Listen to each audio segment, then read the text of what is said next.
Conceptual দিক থেকে খুবই একটা ইন্টারেস্টিং কোশ্চেন। এই টপিক রিলেটেড যে কনসেপ্ট সেটা আমরা 45 সেকেন্ডে কমপ্লিট করব, দেন কোশ্চেনে মুভ করব। আমরা আগেই পড়েছি যে area under PV graphs, that is pressure volume graphs কী দেয়, ওয়ার্ক ডান দেয়।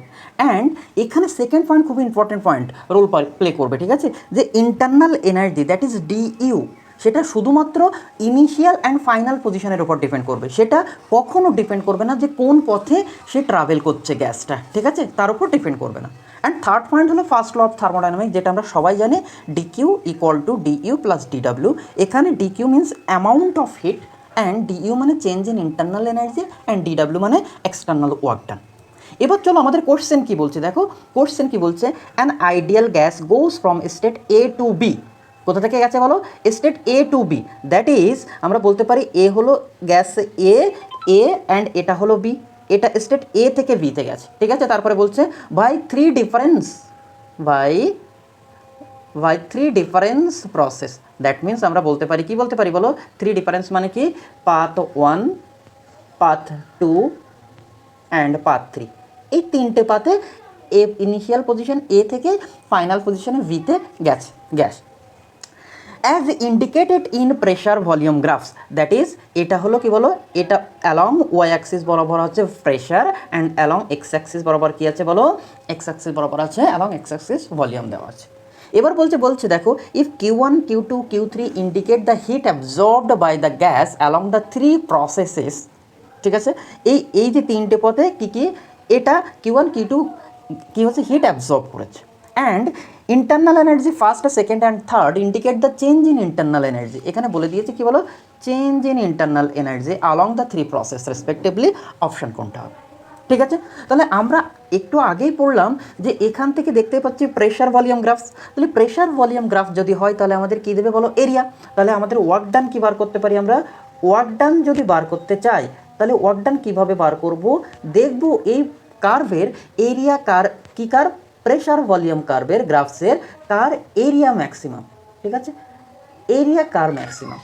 এবার দেখো এই যে ইনিশিয়াল পজিশন এ আছে, এই ইনিশিয়াল কার ফার্স্ট পাথে এখান থেকে দেখো আমি এই যে ভলিউমের অ্যাক্সিস আমি একটা ডটেড লাইন ড্র করলাম, এবং ফাইনাল স্টেট এখান থেকে, যেহেতু এটা এক্স অ্যাক্সিস ভলিউম দেওয়া আছে, তাহলে এখান থেকে দেখতে পাচ্ছ যে ফার্স্ট কার্ভের যদি এরিয়া নেওয়া হয় তাহলে এই পুরো পোর্শনটা আসবে, সেকেন্ড কার্ভের যদি নেওয়া হয় তাহলে এইটুকু বাদ যাবে, এই পোর্শনটা আসবে, অ্যান্ড থার্ড পোর্শনের এই পোর্শনটা আসবে। তাহলে তুমি এখানে দেখে বুঝতেই পারছো যে এরিয়া সব থেকে এই তিনটে পাথের ভিতরে কোনটা বেশি এরিয়া কনজিউম করছে বলো, এরিয়া এখানে সব থেকে বেশি হচ্ছে বলো কার, ফার্স্ট পাথের, অ্যান্ড তার থেকে কম হচ্ছে কার বলো, সেকেন্ড পাথের, তুমি ইজিলি দেখতে পাচ্ছ, অ্যান্ড তার থেকে কম হচ্ছে A3 কার বলো, এরিয়া।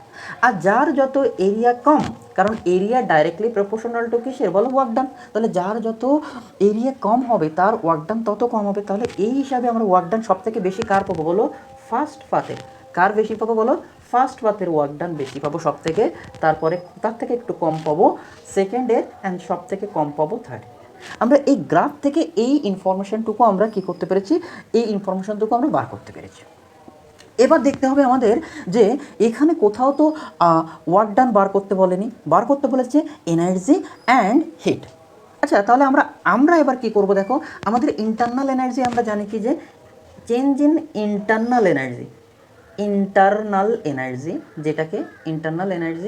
যেটাকে কী দিয়ে ডিনোট করা হয় আমরা সবাই জানি, একটু আগেই দেখলাম যে ডিইউ দিয়ে দেখানো হয়, কী দেখানো হয়, আচ্ছা এই যে চেঞ্জ ইন ইন্টারনাল এনার্জি কিসের উপর নির্ভর করে, আগে বললাম ইনিশিয়াল অ্যান্ড ফাইনাল পজিশন, দেখো ইনিশিয়াল পজিশন এ, ফাইনাল পজিশন বি। এবার বলছে এটা এই যে path, first path, second path and third path, এই পাথের উপর ডিপেন্ড করে না, মানে কোথা দিয়ে গেছে সেটা ইম্পর্টেন্ট নয়, ইনিশিয়াল পজিশন কোথায় ছিল অ্যান্ড ফাইনাল পজিশন কোথায়। তিনটে পাথই দেখো ইনিশিয়াল এ থেকে স্টার্ট হয়েছে অ্যান্ড ফাইনালি এন্ড হয়েছে বি পজিশন থেকে, তাহলে তিনটে পাথের initial and final position same. তাহলে আমরা বলতে পারি যে এই যে ইন্টারনাল এনার্জি কার বলতে পারি বলো, ইন্টারনাল এনার্জি যদি ফার্স্টের বলি তাহলে, ইন্টারনাল এনার্জি যদি সেকেন্ডের বলি তাহলে ডিইউ, অ্যান্ড ইন্টারনাল এনার্জি থার্ডের বলি তাহলে D3। এগুলো ইকুয়াল, কারণ হলো তোমরা এটা দেখে বুঝতে পারছো যে শুধুমাত্র ইনিশিয়াল অ্যান্ড ফাইনালের উপর নির্ভর করে, কিসের পাথের উপর নির্ভর করে না, ঠিক না। আচ্ছা তাহলে আমরা এইরকম এই ইনিশিয়াল এই অপশান থেকে আমরা কি বার করতে পারি, এই দুটো কি বলো, এই অপশান দুটো কি রং, এই দুটোর থেকে যে কোনো একটা আনসার আমাদের হবে। এবার আমাদের চেঞ্জ ইন ইন্টারনাল এনার্জি তো আমরা বার করেছি, এবার বার করব আমরা কি অ্যামাউন্ট অফ হিট। আচ্ছা, অ্যামাউন্ট অফ হিট বার করার জন্য আমরা কি জানি বলো, আমরা ফার্স্ট ল অফ থার্মোডাইনামিক্স এটাই দেখেছি, কি বলো, ফার্স্ট ল অফ থার্মোডাইনামিক্স কি দেখেছি বলো, যে D Q equal to D U plus D W, এটা আমরা সবাই জানি। আচ্ছা, এখানে দেখো তো ইন্টারেস্টিং খুব একটা জিনিস, এই যে চেঞ্জ ইন ইন্টারনাল এনার্জি তিনটে পাতের কি সমান, তার মানে আমি বলতে পারি তিনটে পাতের চেঞ্জ ইন ইন্টারনাল এনার্জি কি কনস্ট্যান্ট, দ্যাট ইজ জিরো, হ্যাঁ কি না বলো। যদি ইন্টারনাল এনার্জি তিনটে পাথেরই ইকুয়াল হয়, তাহলে আমি কি ডি কিউ ইকুয়াল টু লিখতে পারি D Q equal to D W. তার মানে হলো যার যত ওয়ার্ক ডান বেশি হবে তার অ্যামাউন্ট অফ হিট বেশি হবে। আর আমরা একটু আগেই দেখেছি ওয়ার্ক ডান কীভাবে বার করতে হয়েছে, ওয়ার্ক ডান কী হচ্ছে, যার যত এরিয়া বেশি তার তত ওয়ার্ক ডান বেশি। তার মানে হলো যার যত, যে পাতের ওয়ার্ক ডান যত বেশি হবে তার হিট তত বেশি হবে। তাহলে আমি এখানে বলতে পারি এখানে ওয়ার্ক ডান ফার্স্ট পাতের বেশি as compare to second, and second as compare to third more. ঠিক আছে, তাহলে আমি বলতে পারি এখানে যে কি বলতে পারি দেখো, যে আমি এই এনার্জি ফার্স্ট পাথের বেশি হবে as compare to second, and second পাথের বেশি হবে energy as compare to third. ঠিক আছে, বুঝতে পেরেছো? তাহলে এইরকম অপশান কোনটা আছে, থার্ড সেকেন্ড এটা নয়, তাহলে অপশান আছে কোনটা বলো আমাদের, ফার্স্ট। ঠিক আছে, এটা নিট প্রিভিয়াস ইয়ারের কোশ্চেন। ঠিক আছে, তাহলে দেখো আমরা এই কোশ্চেনটা ইজিলি কত সুন্দরভাবে কনসেপচুয়ালি ক্লিয়ার করলাম। Thank you very much.